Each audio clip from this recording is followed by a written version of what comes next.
ligji e përcakton kush ka vjedhur, kush nuk ka vjedhur, gjykata e vendos kush ka vjedhur, kush nuk ka vjedhur.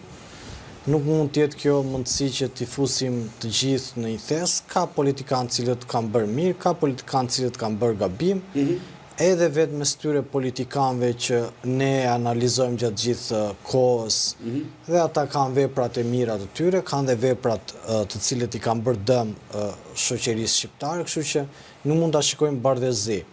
Bardhëzi në optikën time ka parë vetëm sistemi komunist, o je me mua, o je kundra meje, po kush ka bërë mirë për shembull? Tani nuk ka rëndësi kush ka bërë mirë, se nuk do të them kush ka bërë mirë, se ka marrë për thënë gjë tjetër. Po jo, nuk e pse krijon iden tani. Me shemin e ndërtimeve pa pra, thelbi qëndron që një politikan analizohet në terma afat gjatë dhe bilancit i tregon ka vepruar mirë apo ka vepruar gabim.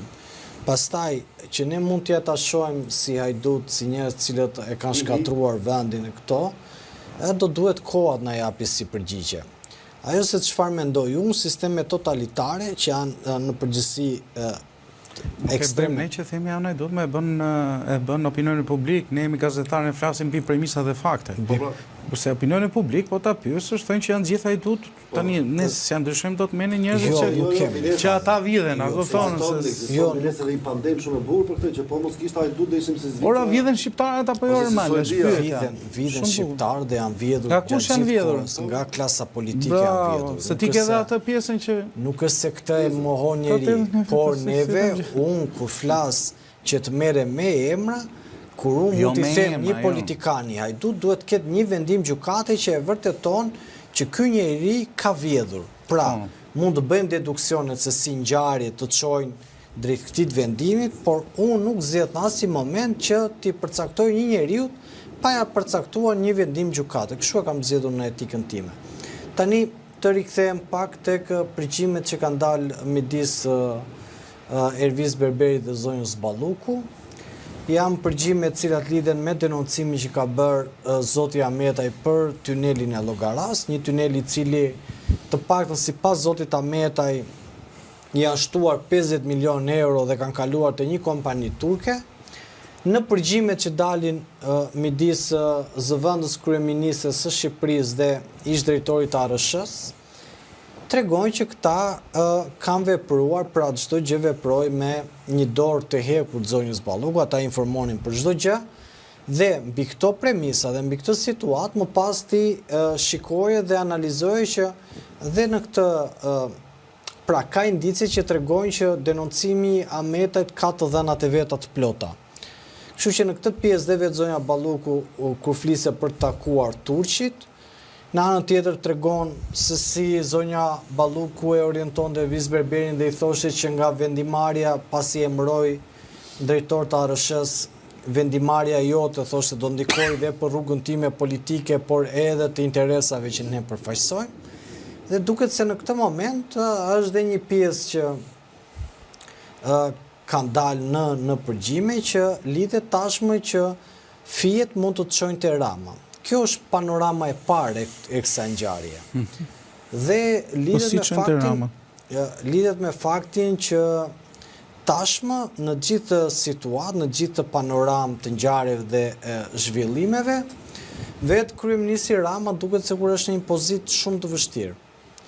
Sepse në gjithë të mini dokumentar, po e them thojza, që është bërë publik për opinionin publik, duket që zonja Balluku ka dorën e saj tek veprimet për tunelin e Llogaras, i cili të paktën sipas deklaratave të ish-zëvendës kryeministrit apo dashit zonjës Balluku, janë shtuar 50 milion euro ekstra të cilat kanë kaluar në Turqi. Edhe vetë po të shikojmë në gjithë zhvillime, në gjithë panoramë, duket që situata është mjaft e tensionuar dhe brenda kampit të Partisë Socialiste, sepse vetë zonja Balluku ka mbështetësit e vetë. Publikisht deri në këto momente i ka dalë vetëm Zeqinet Saushi, që ka dalë ta mbrojë publikisht, nuk ka dalë individ të tjerë cilët flasin deri në këto momente pro zonjës Balluku, por këto janë politikisht, nga politika. Politikisht flas gjithmonë. Por deri në këto momente kjo është ajo se çfarë un kam parë. Se çfarë do të prodhoj, ditën e dieshme kryeministri Rama kishte anulluar një vizitë për në Bruksel. Por kjo është raportim. Unë në sensin ti vetë valla si ç'a mendon se ti për raportojmë njerëzit e kanë pa ç'a ka ndodhur. Nuk besoj se na shohin që të shohin themon tani ky i tha ti se kanë dalë tonë në media. Unë besoj se kanë nevojë për ti se unë të njoh, se mos njifsha nuk ta bëja këtë pyetje. Po ti ishe në një i zakonshëm, thoya, aq e katakatin. Po unë të njoh tani ti do të dalësh me deduksionin tënd me çka nga këto që ke parë me fjalësi të duket se ku dëgjon tani i biti themi këtyre çka ka ndodhur, ne si jemi raportues lajmesh. E tha parimin e vet ai që nuk i do të japë opinion. Po nuk thash më që të thotë është ai dut, ç'lidhe ka kjo me ç'më dut. Nuk do të abstragoj pa u shprehur gjykata. Po jo, për shembull, po jo, dhe fakti që thotë që ka ndodhur këto është abstragim, sepse në moment që ti referohesh atyre që kanë dalë, janë zyrtare, dhe s'janë prova, as janë fakte në gjitha kontekstet. Këto janë indicie. Po pra, indicie quhen. Indicie. Jo, indicie. Telefoni përgjimi indicie quhen. Po nuk kanë dalë në mënyrë zyrtare, As jo, s'është zyrtare. Unë për shembull pash një postim zotit Berisha, ai ishte një shkrim me notë. Në një telefon. Po më kishte edhe kështu si model dosje, po nuk e di nëse është. Shumica kështu e nxjerrin, nuk ka akoma. Nuk besoj se ka spekulim se këto nuk ekzistojnë, se është modeli prokurorisë ashtu punon. I prokurorisë, po saqë kështu ka punuar dhe modeli prokurorisë më parë, të njëjtën gjë, nuk është ky thelbi.